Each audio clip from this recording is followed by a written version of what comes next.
Today, we're diving into the practice of the past perfect passive voice.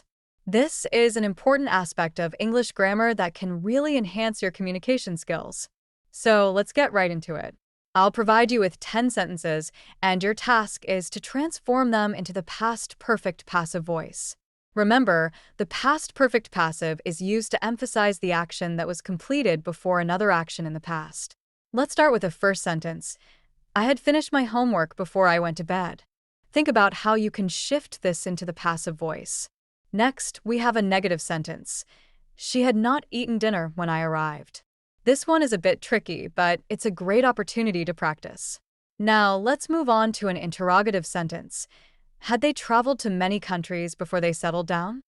This is a question, so keep that in mind as you convert it.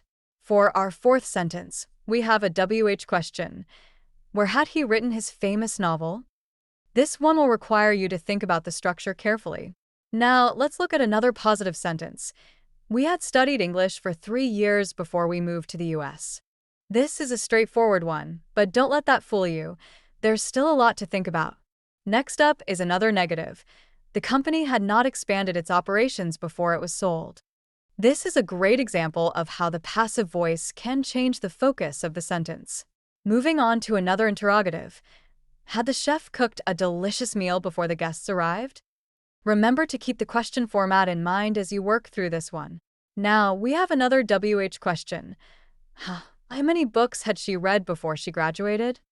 This one is a little different, so take your time with it. Next, we have a negative sentence again.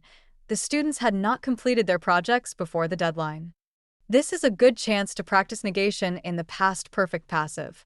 Finally, let's tackle our last interrogative. Had the team practiced for months before they won the championship? This wraps up our list, but it's a great way to finish strong. Take your time with these sentences.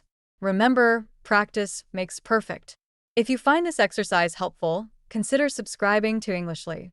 It's a fantastic resource for clearing up your grammar concepts and improving your English skills. Keep practicing, and soon, you'll feel more confident with the past perfect passive voice.